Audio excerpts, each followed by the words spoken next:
नमस्कार दोस्तों, मैं अंकुर उपाध्याय स्वागत करता हूं आप सभी का आपके अपने YouTube channel share market analysis में।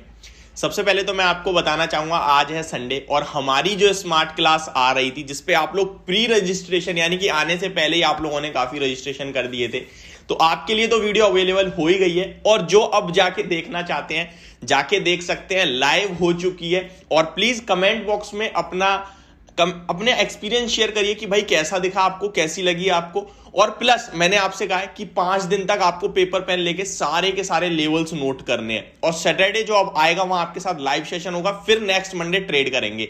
5 दिन बस वॉच करिए इस स्ट्रेटेजी को, सिंपल सी बात है। और आज क्रिसमस है तो सबसे पहले आप सभी को मैरी क्रिसमस। एंड इसी के चलते हमने एक ऑफर भी निकाला है, मैरी 500, यानी कि आपके लिए 500 का ऑफ हो जाएगा। तो जाके देखिए और अपना एक्सपीरियंस शेयर कीजिए, ठीक है। अभी बात करने वाला हूं, क्या शेयर बाजार कल भी गिरेगा? तो चलिए चलते हैं, डायरेक्ट देखते हैं ग्लोबल मार्केट्स को। बट आपका शायद सामने से आंसर ये भी हो सकता है, भाई ग्लोबल मार्केट्स ठीक कर रही हैं, हमारे बाजार ही गिर रहे हैं केवल, इसके पीछे का रीजन क्या है? तो चलिए पहले तो एक बार ग्लोबल आउटलुक लेते हैं कि कैसा दिख रहा है लिटरली और असली में कैसा दिख रहा है। तो उसके बाद देखते हैं कि हमारे बाजार कल के सेशन में कैसा रिएक्शन दे सकते हैं और क्या कल भी गिरावट होगी या फिर कल से माहौल सुधरता हुआ दिखेगा। तो एशिया स्पेसिफिक देखूं तो निकाई 1% गिरा है, चलिए ठीक है। शंघाई 0.3%, कुछ ज्यादा बड़ी गिरावट नहीं है। हैंगसेंग आधे % डाउन था। कॉस्पी में 2% के लगभग की गिरावट थी, तो ये थोड़ा सा बड़ा नेगेटिव था। न्यूजीलैंड के मार्केट फ्लैट थे, कहीं ना कहीं निफ्टी ऑलमोस्ट 0.25% गिरा था। मलेशिया फ्लैट टू पॉजिटिव, आधे % की तेजी थी। ताइवान 1% गिर गया था। यूरोप के मार्केट की बात करें तो फिट्सी हरे निशान में था, डेक्स भी हरे निशान में था, कैक लाल निशान में था। ये फ्लैट है, ठीक है। तो कुछ ज्यादा दिख नहीं रहा। रशिया भी फ्लैट था, तो मतलब कह सकते हैं आप कि कुछ एक्शन ही नहीं दिखा यूरोप के बाजार में। तो अब आते हैं यूएस के मार्केट में। तो यहां पे डाउ जोन्स आधे % ऊपर, नेस्डैक इंडेक्स 0.21%, S&P 500 में लगभग 0.6% की तेजी, रसल 2000 भी ऑलमोस्ट 0.4% ऊपर था। तो यानी कि यूएस मार्केट तो अच्छा करके गए हैं, यूएस मार्केट फ्राइडे को अच्छा करके गए हैं। लेकिन यूरोप के बाजार जो है वो बिल्कुल फ्लैट, ना ऊपर गए ना नीचे गए। और एशिया स्पेसिफिक आपको गिरावट देखने को मिली है। तो एक तो रीजन ये हो गया कि एशिया स्पेसिफिक गिरावट हुई है, और एशिया स्पेसिफिक गिरावट जो है वो निफ्टी से कमी हुई है। निफ्टी हमारा लगभग 2% के 1.77% गिरा है, बाकी के ऑलमोस्ट 1% 1.5% गिरे हैं। अब एक और रीजन दूं मैं आपको, तो एक गैप था बाजार में जो कि मैं आप सभी के साथ ऑलरेडी पहले भी शेयर कर चुका हूं।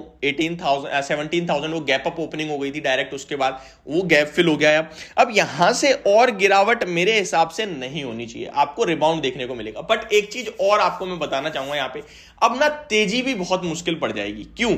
क्योंकि 18,000 का लेवल मार्केट के लिए बहुत बड़ा हर्डल बन जाएगा। अब उस पर सबसे ज्यादा कॉल राइटिंग हो रखी है ऑप्शंस के हिसाब से देखें तो 18,000 निकालना अब बहुत मुश्किल हो जाएगा शेयर बाजार के लिए। तो मे बी अब हम क्या कर सकते हैं, 17,800 पे 17,725 टू 750 और ऊपर में 17,950 टू 985, ये लेवल है जहां मार्केट अब कंसोलिडेट कर सकता है। क्योंकि फ्रेश कोई भी खराब खबर नहीं दिख रही है मुझे, कुछ नेगेटिव नहीं दिख रहा है। आपने जो देखा है FII DIs का डाटा, वहां FIIs अभी भी कोई ज्यादा बड़ी बिकवाली नहीं कर रहे हैं, लेकिन DIIs ने बहुत बड़े अमाउंट में खरीदारी करी है। तो ये सब ऐसे संकेत दे रहे हैं कि इतना नेगेटिव जो बाजार हो गया है अब यहां रुकना चाहिए, एक रिलीफ रैली होनी चाहिए 150 से 200 पॉइंट्स की, जहां आपके स्टॉक्स लगभग 3 से 4% भागने चाहिए।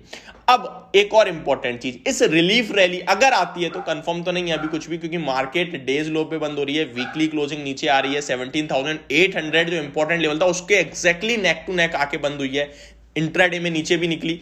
तो ये सब मूड माहौल तो खराब दिख रहा है। मैं तो ये ओवरऑल ब्रॉडर बेस आपको व्यू देने की कोशिश कर रहा हूं। इनकेस अगर कोई बाउंस बैक या रैली आती है तो वहां आपको निकलने के मौके ढूंढने हैं, जब तक 18,000 मार्केट अब पार नहीं करेगी, ठीक है। ट्रेडर्स के लिए बात कर रहा हूं, निवेशकों के लिए मैंने आपके साथ अभी भी शेयर वही कर रखा है। एक मेरे पास व्यूअर है, बहुत अच्छा कमेंट करा है, जैसे मैंने वीडियो में बोला कि भाई ये चीज चेक करो, अगर कोई दिक्कत नहीं है खरीद लो, तो उनका मेरे पास कमेंट आया पॉलीप्लेक्स को लेकर, पॉलीप्लेक्स। और उन्होंने एग्जैक्टली वही चीजें देखी है जो मैंने आप सभी के साथ शेयर करी है कि अगर आपके स्टॉक में ये सारी चीजें सही हैं तो कोई दिक्कत नहीं है। उन्होंने मेरे को कहा है तो मैं भी एक बार चेक कर लेता हूं। पॉलीप्लेक्स 6% टूटा है, 52 वीक लो पे ट्रेड कर रहा है। बुक वैल्यू के अकॉर्डिंग ये सस्ता दिख रहा है, बिल्कुल ठीक बोला था आपने, क्योंकि 1131 की बुक नहीं सस्ता तो नहीं दिख रहा। बुक वैल्यू 1175 रुपीज की है, 31 की है, और स्टॉक का प्राइस 1475 का है, यानी कि 1 पॉइंट समथिंग की बुक वैल्यू पे ट्रेड कर रहा है। महंगा तो नहीं है। महंगा सस्ता कब देखेंगे हम? पीयर कंपैरिजन में। तो बाकी के स्टॉक है इसके सामने, यूफ्लेक्स है, जिंदल पॉली है। यूफ्लेक्स, ये काफी कमेंट आ रहे हैं कि भाई 533 हो गया, क्या करना है? एग्जिट ले लेना चाहिए। 540 का स्टॉप लॉस तो 10% खा गया, पूरी मार्केट गिरी है, 10% तो मेरे हिसाब से आपको एडजस्ट कर लेना चाहिए।